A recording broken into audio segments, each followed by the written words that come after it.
Hello, everyone. Welcome back. So this is going to be our last lecture that's given by Alexander and myself. And traditionally, this is one of my favorite lectures where we're going to discuss some of the limitations of deep learning algorithms that we've been learning about, as well as some of the new and emerging research frontiers that are enjoying a lot of success in both theory and application today. Okay, so first things first, we're going to cover some logistical information, given that this is the last lecture that we'll be giving prior to our guest lectures. So the first point is regarding the class t-shirts.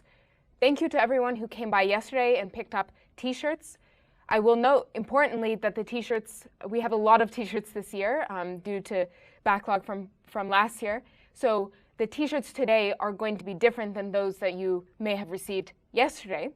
The t-shirts today are our specific class t-shirts, and we really like these as kind of a way for you all to remember the course and signify your participation in it. So please come by if you would like one of these t-shirts, and cannot guarantee that they will be there remaining tomorrow or Friday due to the demand. So please come by today. It will be in 10:250 where the in-person office hours are right after this lecture completes. So to recap on where we are right now and where we are moving forward, as you've seen, we've pushed through deep learning at sort of this breakneck pace, and we've done this split between our technical lectures and our hands-on project software labs. So in the remaining 4 lectures after this one, we're going to actually extend even further from some of the new research frontiers that I'll introduce today to have a series of 4 really exciting guest lectures from leading industry researchers and academic researchers in the field. And I'll touch briefly on what they'll each be talking about in a bit, but please note that we're really lucky and privileged to have these guest speakers come and participate and join our course. So highly encourage and recommend you to join, and to join synchronously specifically.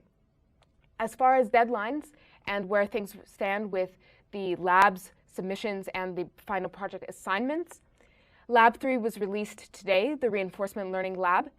All 3 labs are due tomorrow night at midnight, uploaded to Canvas, and there are going to be specific instructions on what you need to submit for each of the 3 labs for that submission. And again, since we've been receiving a lot of questions about this on Piazza and by email, the submission of the labs is not required to receive a grade, to receive a passing grade. This is simply for entry into each of the 3 project competitions. What is required to receive credit for the course is either the deep learning paper review or the final project presentation.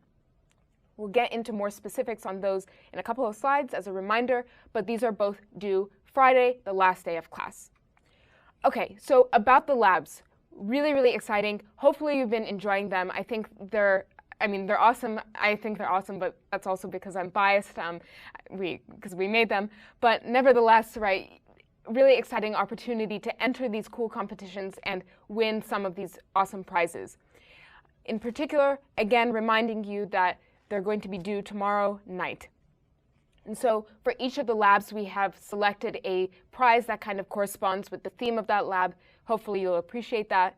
And as Alexander mentioned, again, I'd like to highlight that for Lab 3, focusing on reinforcement learning for autonomous vehicle control, there's the additional opportunity to actually deploy your model, if you are a winner, on MIT's full-scale self-driving autonomous vehicle. Okay, couple notes on the final class projects. Won't go too in detail because this is summarized on the slides as well as on the course syllabus. But the critical action item for today is that if you are interested in participating in the final project proposal competition, you must submit your name of your group by tonight at midnight. I checked the sign-up sheet right before starting this lecture, and there's a lot of spaces open, so plenty of opportunities for you to be eligible and to compete and to pitch us your ideas and be eligible for these prizes. Again, more on the logistics of this on the syllabus and on this summary slide.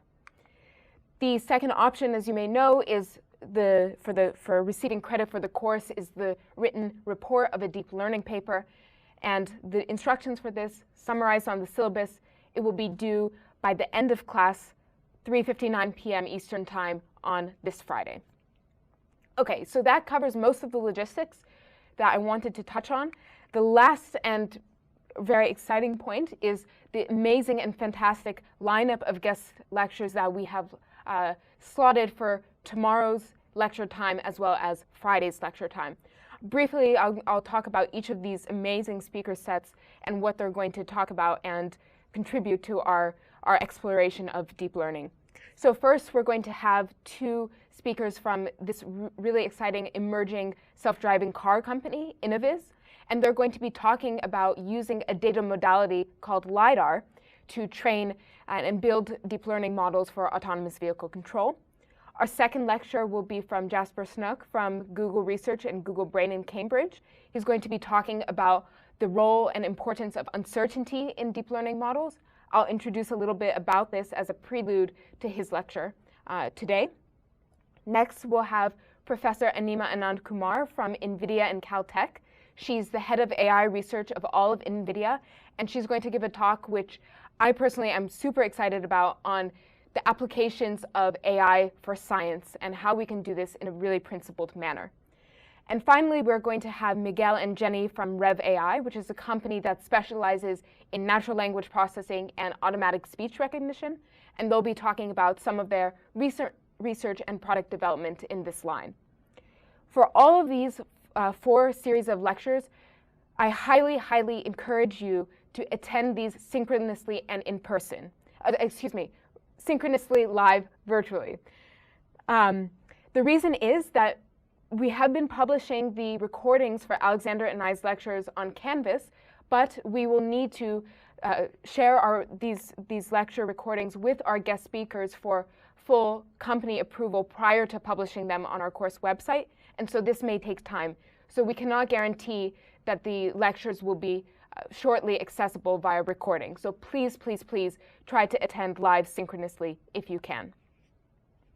Okay, so that was a breakneck run through of the logistics of where we've been, where we're going for the remainder of the course. And as usual, if you have any questions, please direct them to me and Alexander via Piazza or by email. Great. So now let's dive into the really, really exciting part and the core technical content for this last lecture. So far, right, 6S191, it's a class about deep learning and why deep learning is so powerful and so awesome.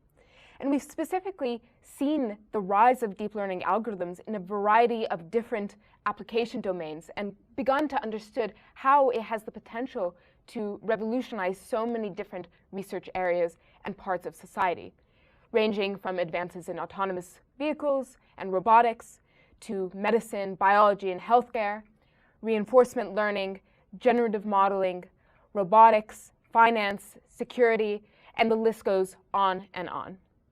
And hopefully now, as a result of this course, you have a more concrete understanding of how you can take deep learning and neural network approaches and apply them in your own research, for example, or in lines of investigation that may be of interest to you. And with that, you've also come away with some understanding of how the foundations of these algorithms actually function and what that means for actually enabling some of these incredible advances. Specifically, on taking a step back about what this learning problem even means. So far, we've been seeing algorithms that can move from raw data and train a neural model to output some sort of decision, like a prediction, a classification, taking some action. And this was the case for both supervised learning examples as well as reinforcement learning examples.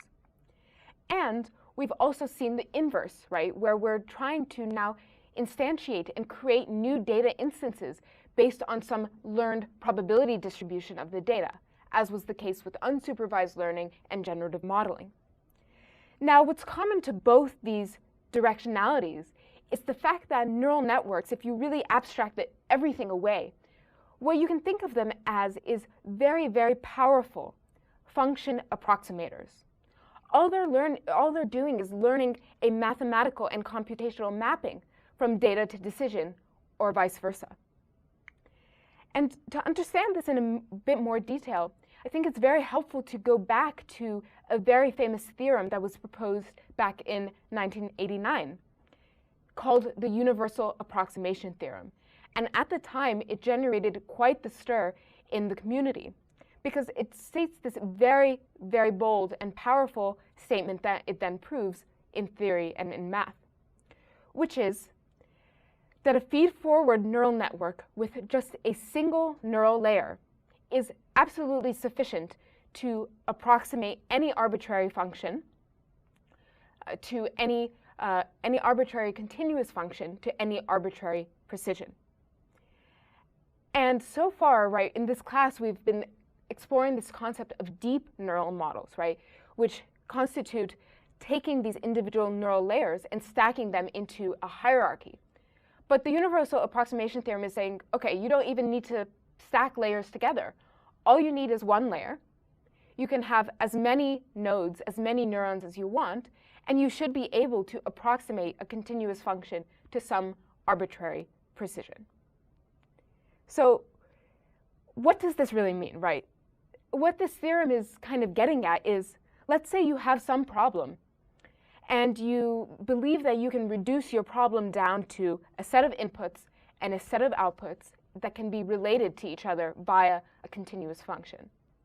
If that's the case, in theory, you could build a neural net that could solve that problem, that could learn that mapping. That's pretty powerful.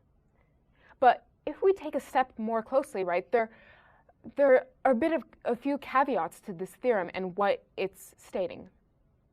Firstly, it's making no claims or guarantees on the number of units, the number of neurons that could be necessary to achieve, this continuous function prediction. And furthermore, it leaves open the question of how do you actually find the weights that could solve this problem and actually result in this architecture. It doesn't tell you how you could go about doing this. It just says the weights may exist, right? And finally, and perhaps most importantly, this theorem is making no claims about how well this neural net function would be able to generalize beyond the setting that it was trained on. And this theorem, I think, gets at a larger historical issue that was present in the computer science community, which is this idea of this possible overhype about the promise of artificial intelligence and the promise of deep learning in particular. And for us as a community, you're all here clearly interested in learning more about deep learning. I think we need to be extremely careful in terms of how we market and advertise these algorithms. Because while the universal approximation theorem makes a very powerful claim, the reality is that such potential overhype that could result from either theory or some of the success that deep learning algorithms are enjoying in practice could in truth be very, very dangerous. And in fact, historically, there were two so-called AI winters where research in artificial intelligence and in neural networks specifically came to an abrupt decline because of this issue of concern about what could be the potential downstream consequences of AI and whether these methods would actually be robust and generalizable to real-world tasks. And so in keeping with this spirit and being mindful about what are the limitations of these types of technologies, in the first part of this lecture, we're going to dive deeply into some of the most profound limitations of modern deep learning architectures, and hopefully you'll get a sense of why these types of limitations arise and start to think about how we can actually, in the future, advance research to mitigate some of these limitations. The first example is one of my favorites and something that I like to highlight every year, which is this idea of generalization. How well will a neural network generalize to unseen examples that it may not have encountered before during training? And so there was this really beautiful paper in 2017 that took a very elegant approach to exploring this problem. And all they did was they took images, right, from this data set called ImageNet, very, very famous data set in computer vision. And in this data set, these simple images, right, are associated with a class label, an individual class label. And what the authors of this paper did was they took each of these images, and for each of them, they flipped a coin flipped a die, right? A k-sided die, where the number of the sides of the die were the number of possible classes that they wanted to assign a label to each of these images. And instead of taking the existing true class label for a corresponding image, they used the result of that random sample to assign a brand new label to each of the images in the dataset. And what this meant is that now the images were no longer associated with their true class label, just had a random assignment. And in fact, two images that could, in truth, belong to the same class could now be mapped to completely different classes altogether. So the effect of this is that they're trying to randomize their labels entirely. From this, they then asked, okay, now we have this data set where we have images with completely random labels. What happens if we train a neural network on this data set? That's exactly what they did. And as you may, they trained their model on this random labeled data set and then tested it on a test set where the true labels were preserved. And as you could expect, in the testing set, the error and the accuracy of this network, the accuracy of the network fell sort of exponentially as a function of the degree of randomness imposed in the label assignment process. What was really interesting, though, was what they observed when they now looked at the performance on the training set. And what they found was that no matter how much they randomized the labels of the data, the model was able to get nearly 100% accuracy on the training set. What this means is that modern neural networks can basically perfectly fit to entirely random data. And it highlights this idea that the universal approximation theorem is getting at, right? That deep neural networks, or neural networks in general, are just very, very powerful function approximators that can fit some arbitrary function even if it has entirely random labels. To drive this point home even further, again, this idea that neural networks are simply excellent function approximators, let's consider this 2D example, right, where we have some points lying on a 2D plane, and we're trying to fit a function using a neural network to this data. What the neural network is doing is learning a maximum likelihood estimate of the training data in that region where it has observations.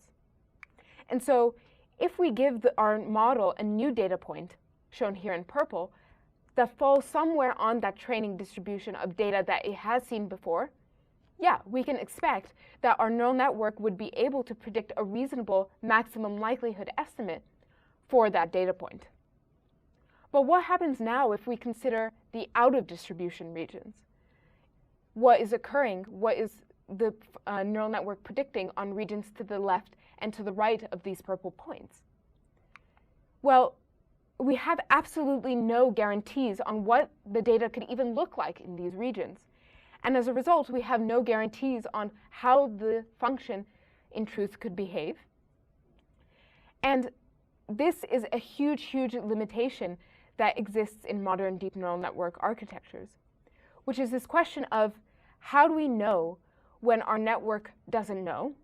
How can we establish guarantees on the generalization bounds of our network? And how can we use this information to inform the training process, the learning process, and the deployment process? And so a slight revision to this idea of neural networks being excellent function approximators is the idea that, yes, they are excellent function approximators, but really only when they have training data.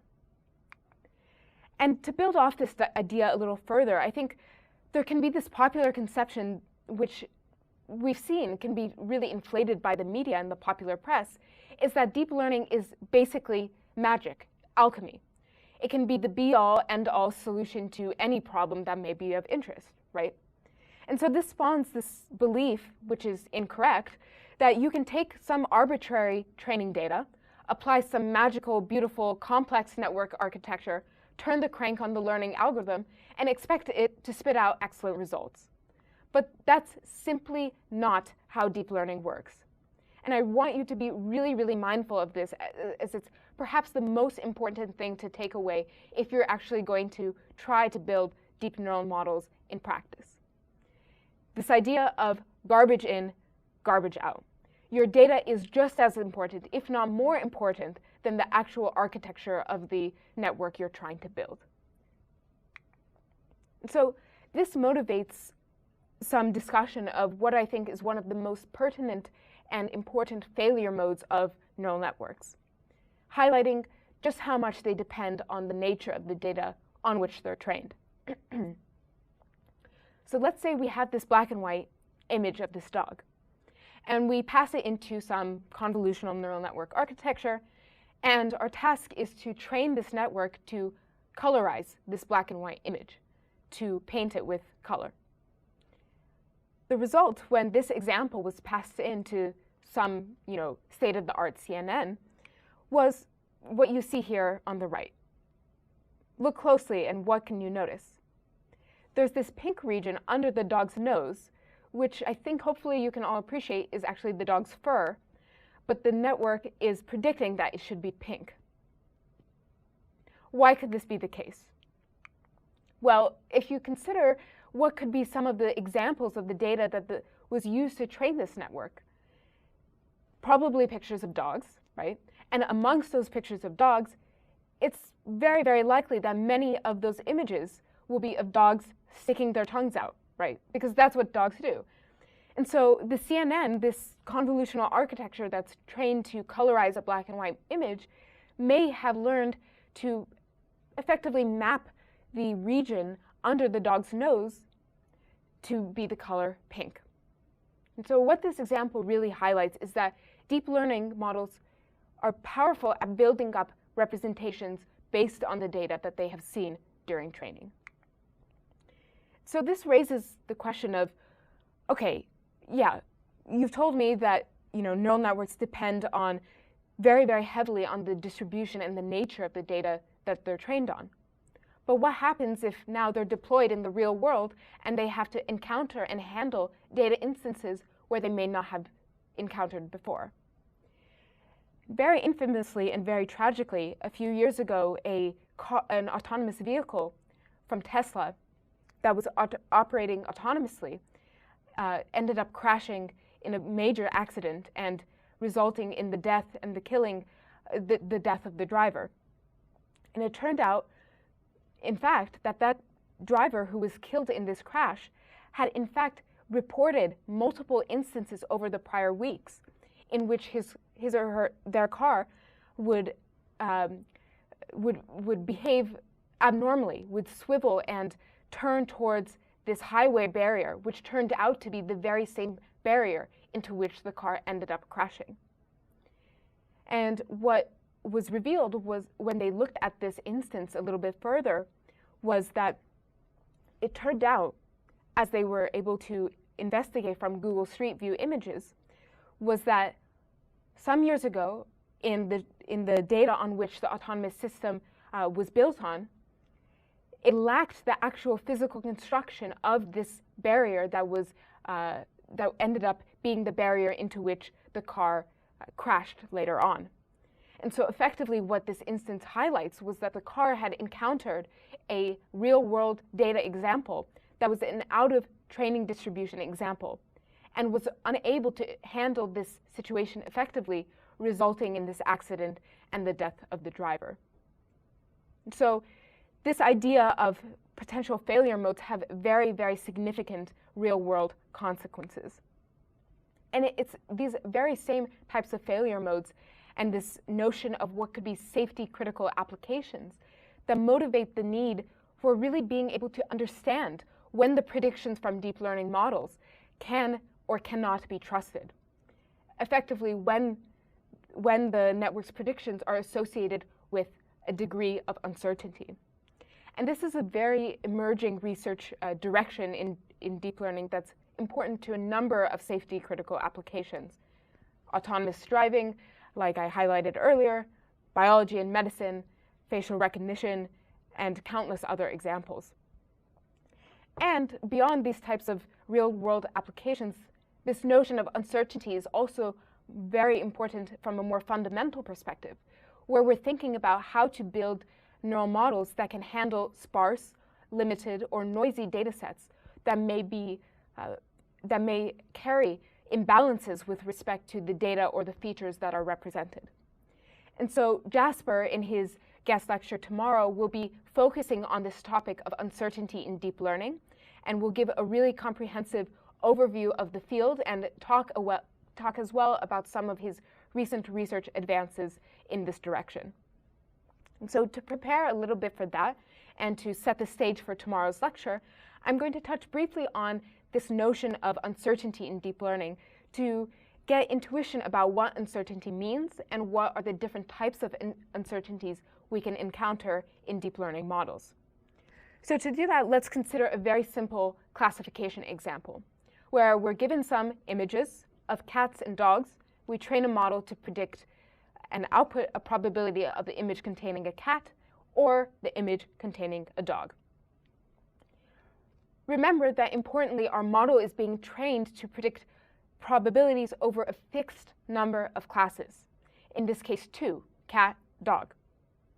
And so what could happen potentially when we now feed in an image that contains both a cat and a dog? Well, because these are probabilities that are being outputted over a fixed number of classes, the network is going to have to return estimates that ultimately sum to 1. But in truth, right, this image is containing both a cat and a dog. So ideally, we'd like to generate a high probability estimate for cat, as well as a high probability estimate for dog.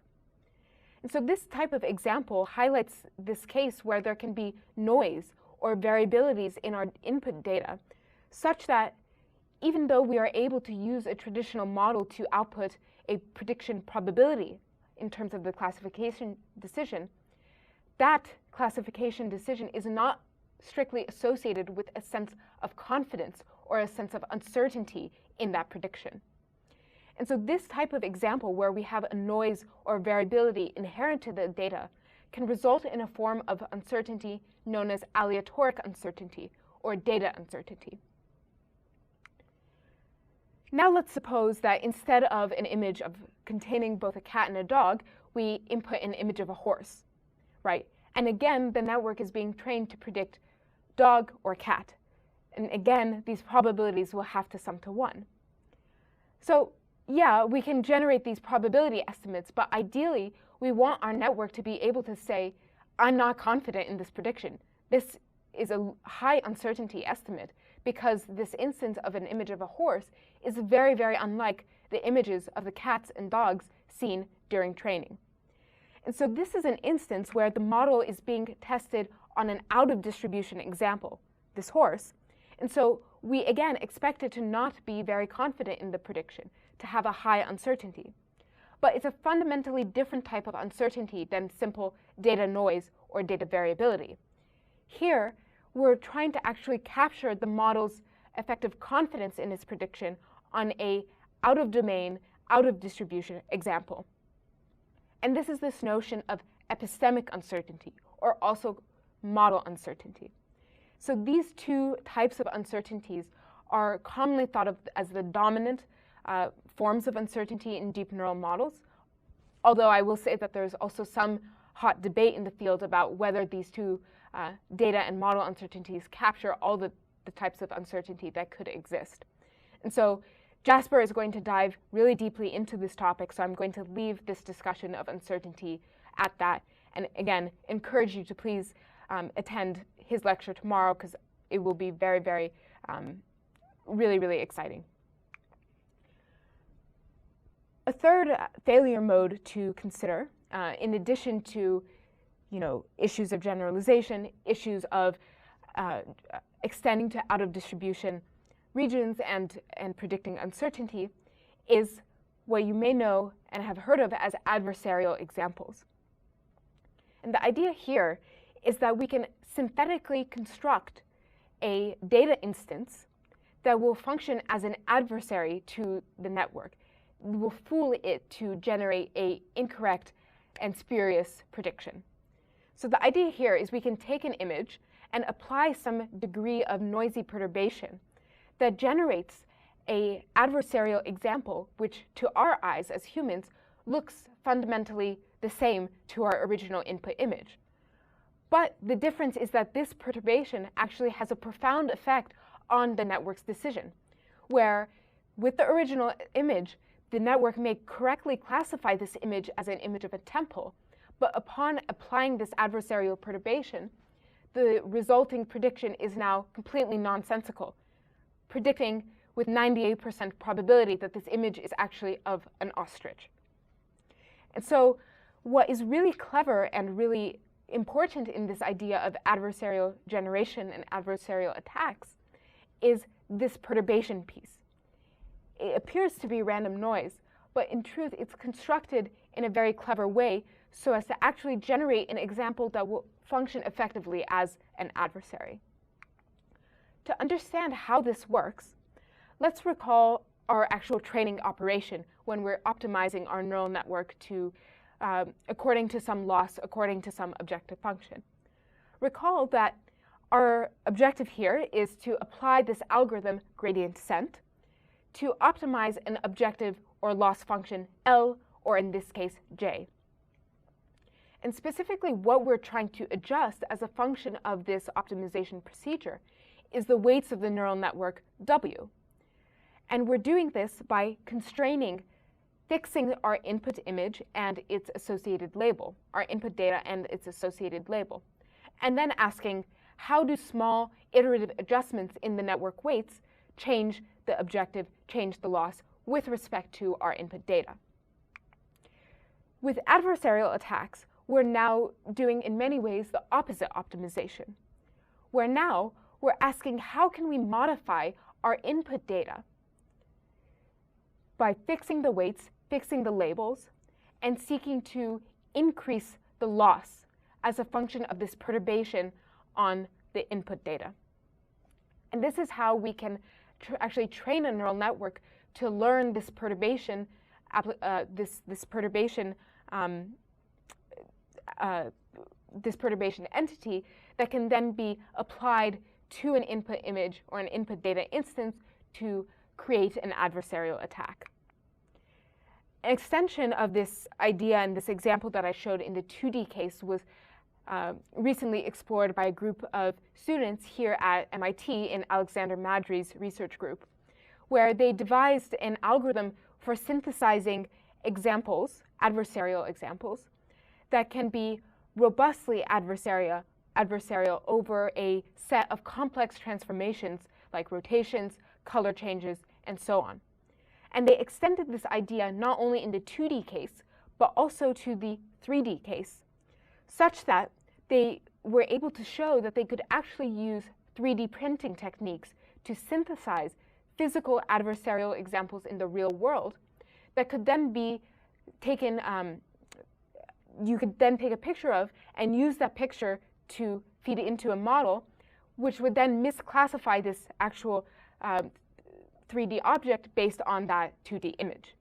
And so the example that they highlighted was these 3D printed turtles, where many of these adversarial turtle examples were actually incorrectly classified by a network as a rifle when the network was trained to predict the types of, the class label of the image. Okay, so the final limitation that I'd like to very, very briefly touch on is this notion of algorithmic bias. And that's this idea which you've explored through our second lab, that neural network models, AI systems more broadly, can be susceptible to significant biases such that these biases can actually have potentially very real and potentially detrimental societal consequences. And so hopefully through your exploration of our second lab, you have begun to understand how these types of issues may arise and what could be strategies to actually effectively mitigate algorithmic bias. And so these limitations that I touched on are just the tip of the iceberg, right, in terms of what limitations currently exist. And it's certainly not an exhaustive list that I've written up here. But to highlight a little bit, again, in your lab, you have focused and dove really deeply into this exploration of algorithmic bias in computer vision. And in tomorrow's guest lecture, we'll dive quite deeply into uncertainty and how we can develop methods for robust uncertainty estimation in deep learning.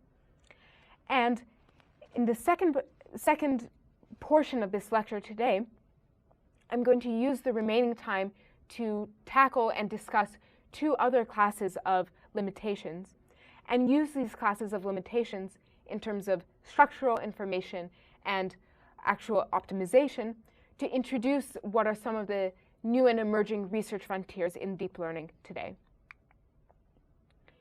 Okay, so the first that I will dive into is this idea of encoding structure into deep learning architectures. Imposing some sort of domain knowledge and some sort of knowledge about the problem at hand to intelligently design the network architecture itself to be better suited for the task at hand. And we've already seen examples of this, right? Perhaps most notably in our exploration and discussion of convolutional neural networks, where the fundamental operation of the convolution was intricately linked to this idea of spatial structure in image data and in vision data. And we saw how we could use convolution as an operation to build up these networks that were capable of extracting features and preserving spatial invariance from spatial data. But beyond images, beyond sequences, there can be many, many different other types of data structures that exist, and namely ones that are more irregular than a standard 2D image, for example.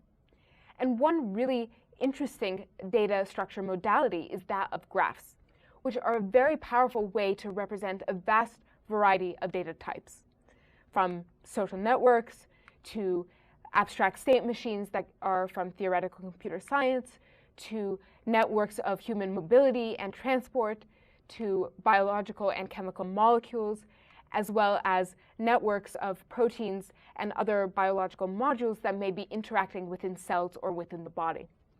All of these types of data and all of these instances and application areas are very amenable to being thought of as a graph-based structure. And so this has motivated this really rapidly emerging field in deep learning today of extending neural networks beyond quote-unquote standard encodings or standard data structures to capture more complicated data geometries and data structures such as graphs. And so today we're going to talk a little bit about graphs as a data structure and how they can inspire a new sort of network architecture that is related to convolution but also a bit different. And so to discuss this, I'll first remind you of how convolutional neural networks operate, right? Operating on 2D image data, where, as we saw yesterday, the idea is to take a filter kernel and effectively, iteratively slide this kernel over input images or input features, and do this process over the course of the entire 2D image, represented as a 2D matrix of numbers, and do this in order to be able to extract local and global features that are present in the data in a way that is spatially invariant and preserves spatial structure. Again, the key takeaway is that we're taking a 2D matrix, a smaller filter matrix, and sliding it over this 2D input. This idea of taking a filter of weights and applying it sort of iteratively across a more global input is the exact idea that's implemented in graph convolutional neural networks, where now we are representing our data not as a 2D matrix, but rather as a set of nodes and a set of edges that connect those nodes and preserve some degree of information about the relationship of the nodes to one another. And again, graph convolutional neural networks function by learning weights for a feature kernel, which again is just like a weight matrix that we saw in convolutional networks. And now, rather than sliding that weight kernel over a 2D matrix, that kernel is effectively going to traverse the graph, going around to different nodes. And at each instance of this traversal, it's going to look at what are the neighboring nodes of a particular node according to the edges of the graph. And we're going to iteratively apply matrix multiplication operations to extract some features about the local connectivity of the graph structure. And this process is applied iteratively over the course of the entire graph structure, such that the learning process can pick up on weights, that can extract and pick up on information about the patterns of connectivity and structure that exist to the graph.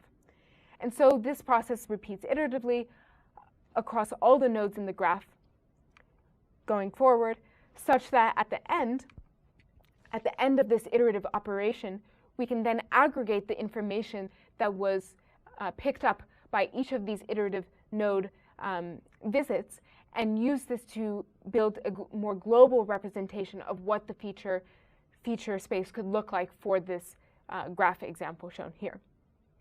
So this is a very, very brief, very high-level overview of the idea behind graph convolutional networks, but hopefully you get a bit of intuition about how they work and why they can be very relevant to a variety of data types, data modalities, and application areas. And indeed, graph neural networks are now being used in a variety of different domains, ranging from applications in chemistry, biology, looking at modeling small molecules according to a graph-like structure, which naturally you can think of it, right, as having the atoms in that small molecule be represented, the atoms and the elements in that small molecule being represented as nodes in a graph, and the local bond structure that connects these individual atoms together as vertices, as edges in the graph. As edges in the graph, preserving some local structure about what the structure of the molecule looks like.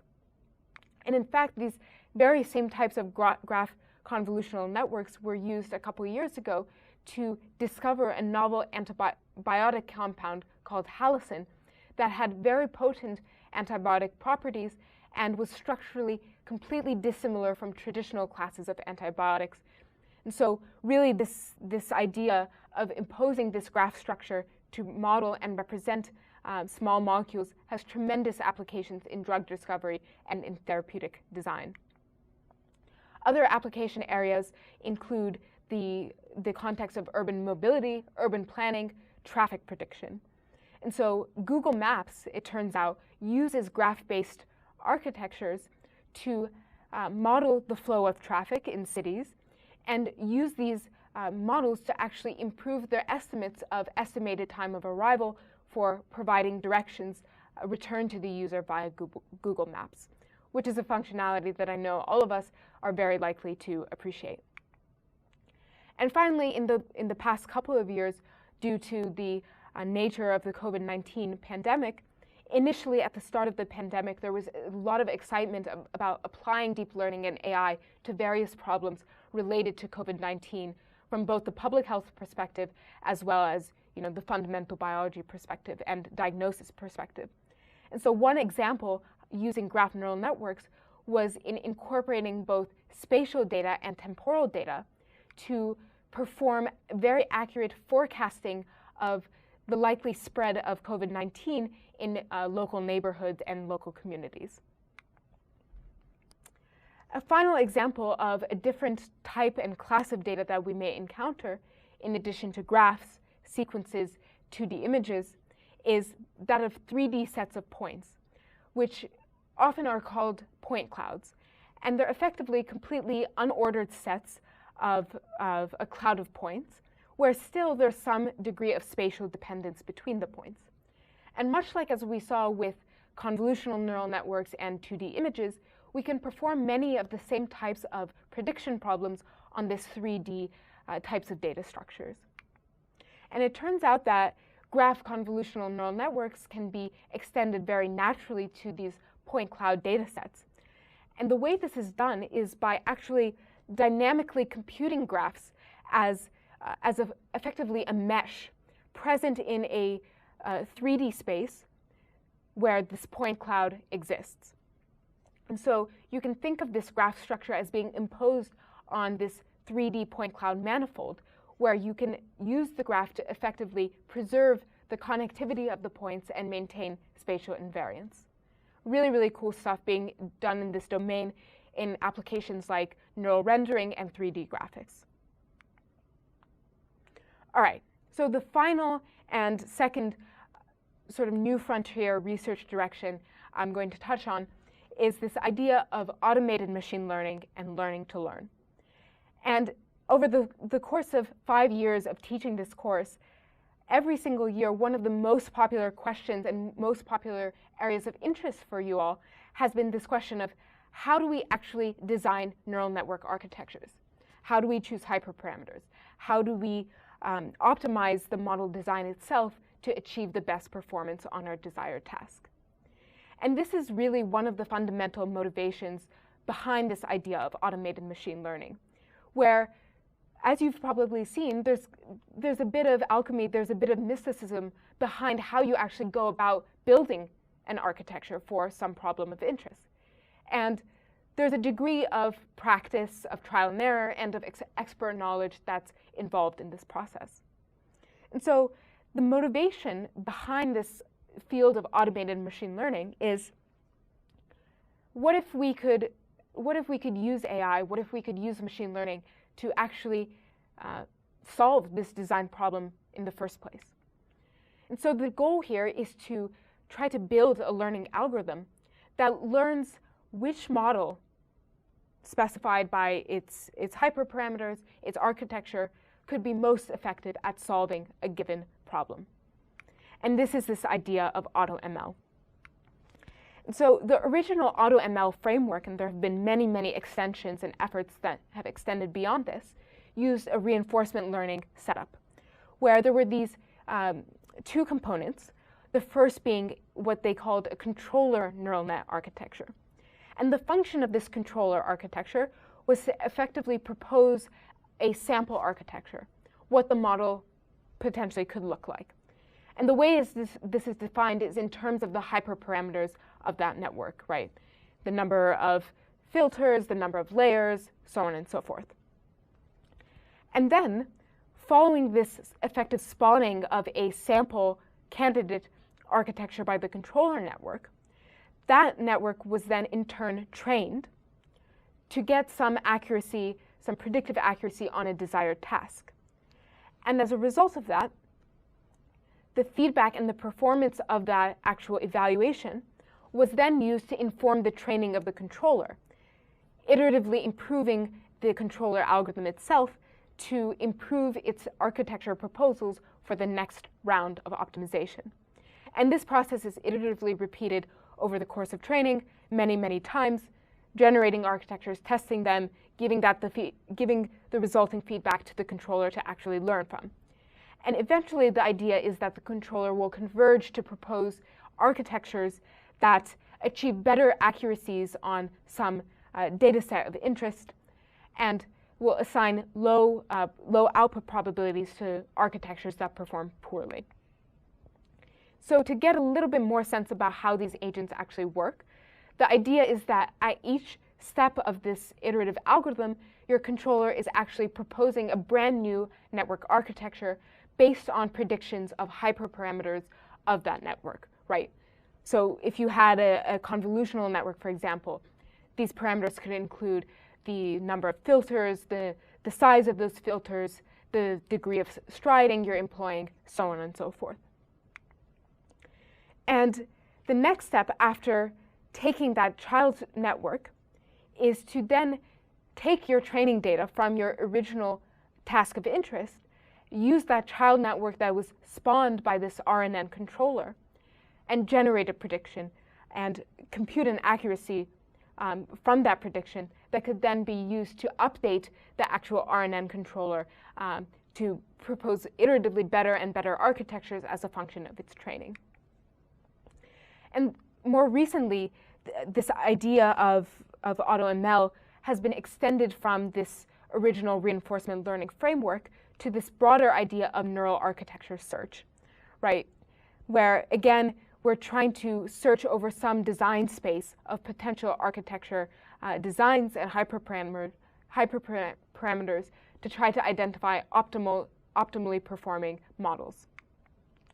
And so this has really kind of exploded and is very commonly used in modern machine learning and deep learning design pipelines, particularly in industrial applications. So, for example, designing new architectures for image recognition.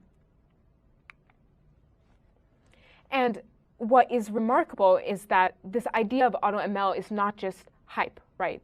It turns out that these algorithms are actually quite strong at designing new architectures that perform very, very well. And what you can see on this plot that I'm going to show on the right is the performance on a image object recognition task of networks that were designed by humans. And what I'm now going to show you in red is the performance of architectures that were proposed by an AutoML algorithm.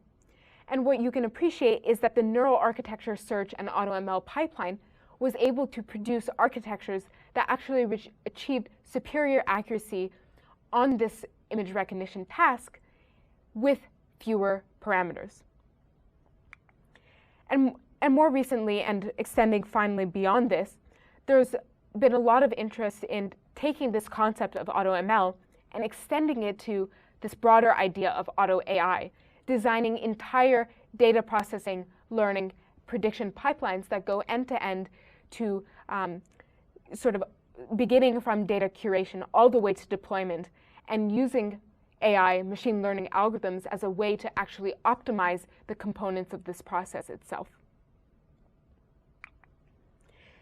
And so I encourage you to think about what it would mean if we could actually achieve this capability of designing AI that can generate new neural networks and new machine learning models that can be very, very performant on tasks of interest.